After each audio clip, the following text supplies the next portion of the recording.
Olá, meu amigo, minha amiga, muito obrigado mais uma vez por vocês estarem aqui no Portal do José, sobretudo num dia tão importante, porque é hora da gente fazer reflexões mais calmas, mais tranquilas sobre o processo eleitoral aqui do nosso país.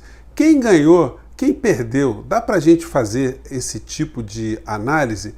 O que acontecerá com o nosso país de uma maneira geral? E os prefeitos de esquerda, de direita, o que eles vão poder fazer efetivamente pelo futuro das suas cidades e o que isso vai representar nas nossas vidas? Se você está chegando agora, está se inscrevendo, seja muito bem-vindo, seja muito bem-vinda. Não esqueçam de dar joinha aqui no nosso portal e se gostar dos nossos vídeos, compartilhe e mande seus comentários e críticas, porque aqui são sempre lidas e são sempre consideradas.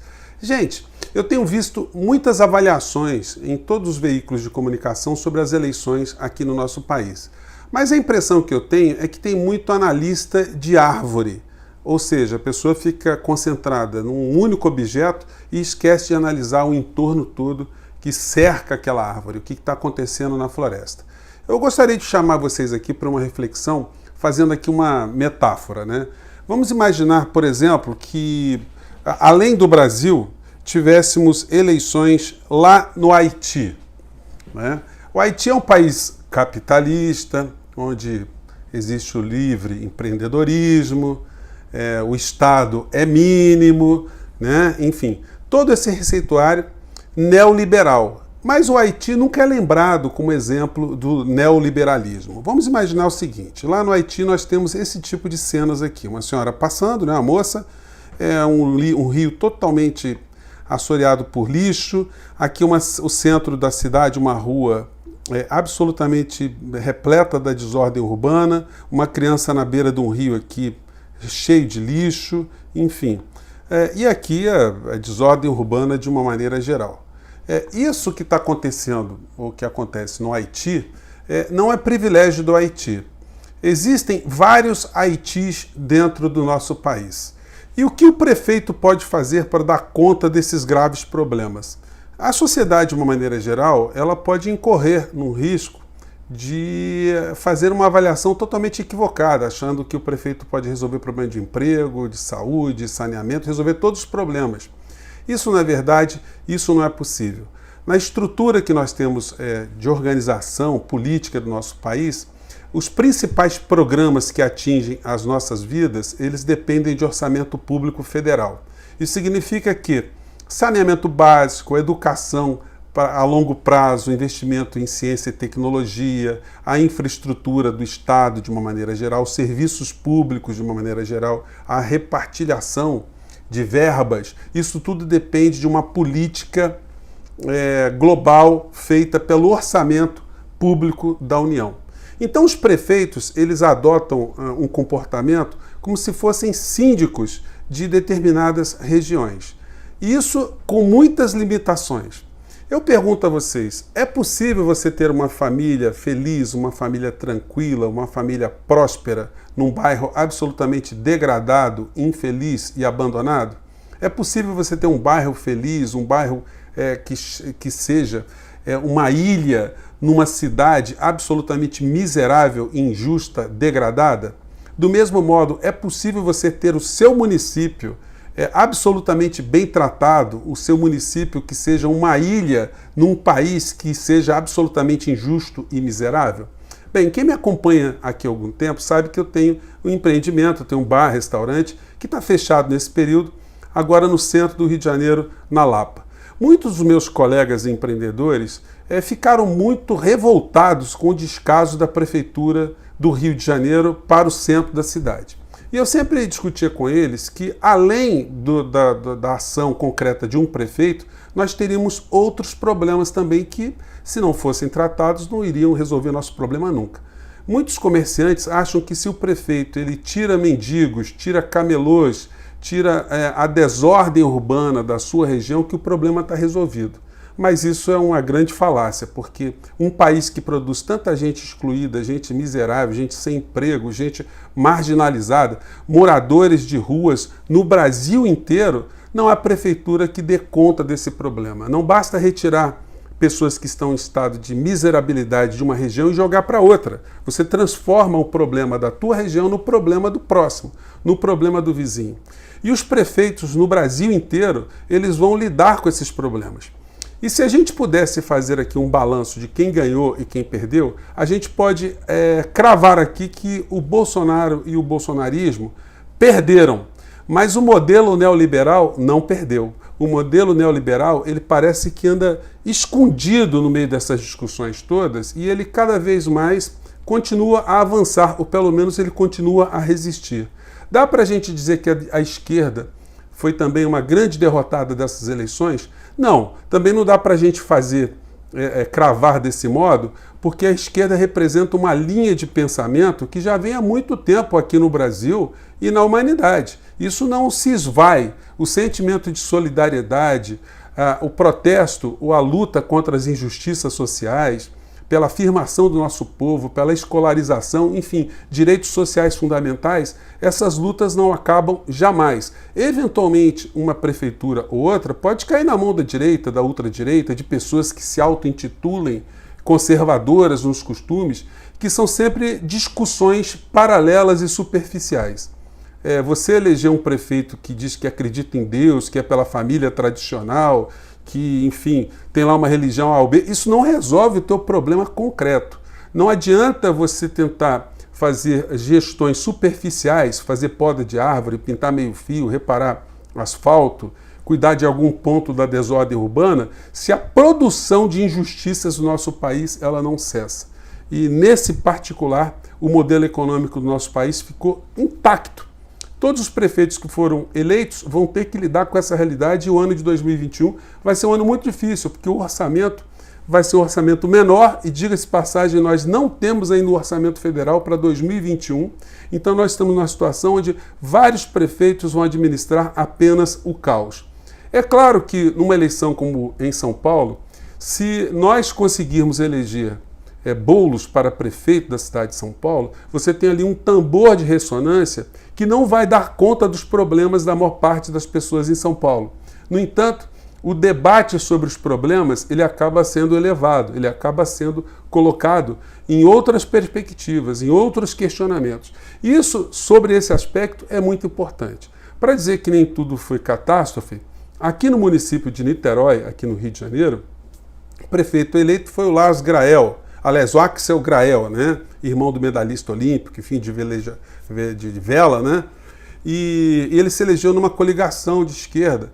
Então nós temos lá na Câmara Municipal de Niterói 50% as cadeiras ocupadas por vereadores da esquerda, PDT, PT, PSOL, Rede, PSB. Foi uma experiência muito interessante. Alguns municípios vão ter uma situação melhor de administração de recursos, porque tem recursos de royalty do petróleo, tem algumas indústrias, tem alguns empreendimentos. Isso faz com que esses municípios tenham mais condição econômica de minimizar os problemas das pessoas.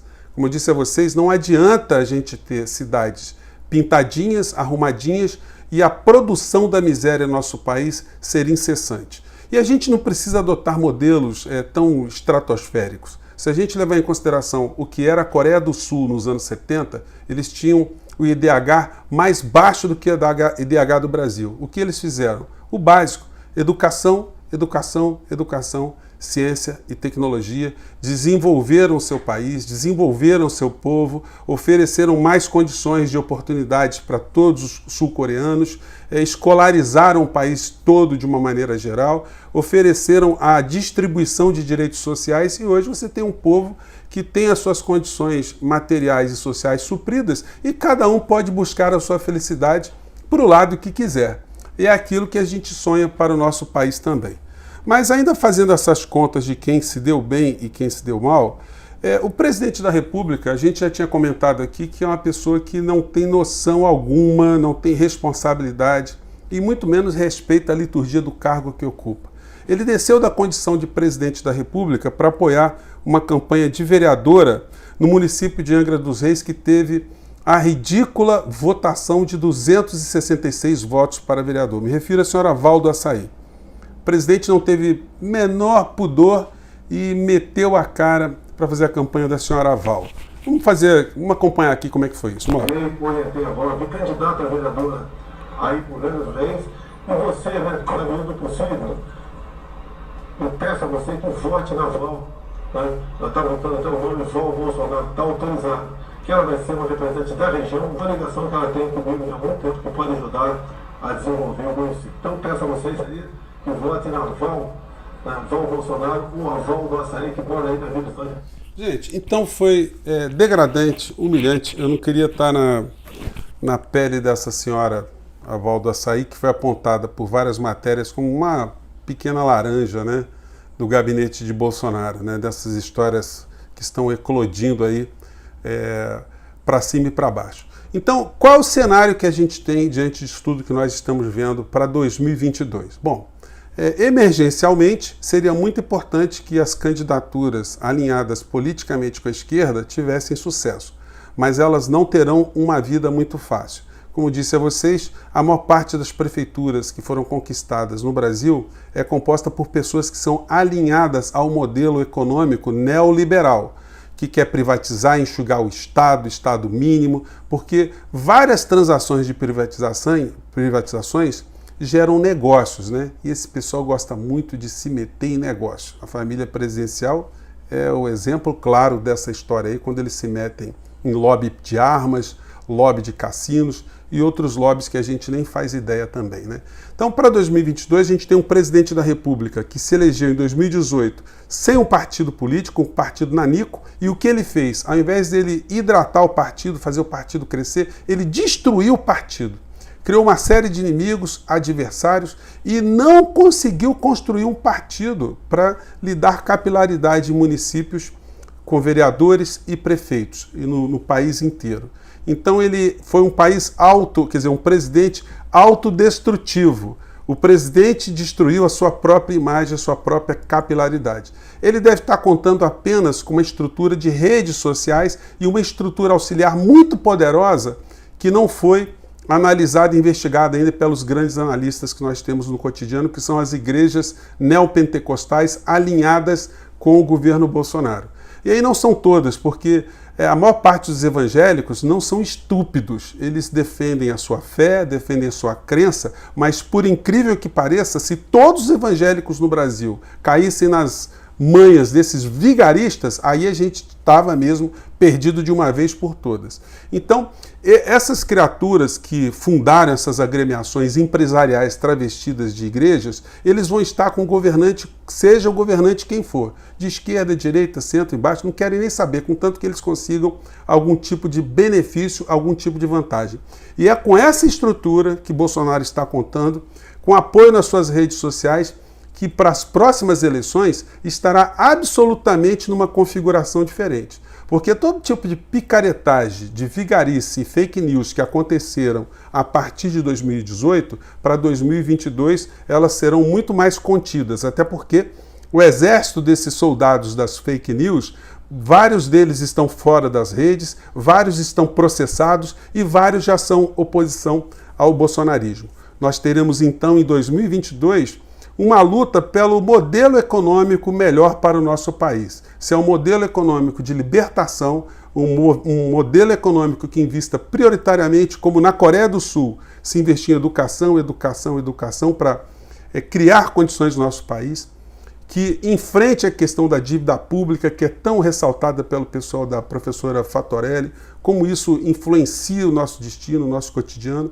O modelo econômico ele tem que ser questionado de uma forma ampla, de uma forma macroeconômica, para a gente poder pensar em ter um país, aí sim, erradicadas as principais desigualdades sociais, a gente ter prefeitos que se ocupem apenas de problemas residuais, para deixar a nossa vida um pouco mais confortável, sem a gente ter preocupação com a nossa sobrevivência individual. Algumas nações conseguiram isso no mundo, por que é que nós não podemos conseguir também? Mas para fazer isso a gente vai ter que conseguir afastar do poder todo tipo de lacaio, vigarista, entreguista e larápio, mancomunado com interesses econômicos aqui dentro do nosso país e interesses econômicos de fora do nosso país. Bom, gente, essas foram as avaliações do dia. Sorte para os candidatos que representam a esquerda no Brasil, que eles consigam sucesso, consigam ecoar os protestos contra esse modelo tão genocida que nós temos no nosso país e que a gente aprenda muitas lições para 2022. Gente, eu fico por aqui. Um grande abraço. Até o próximo vídeo. Tchau.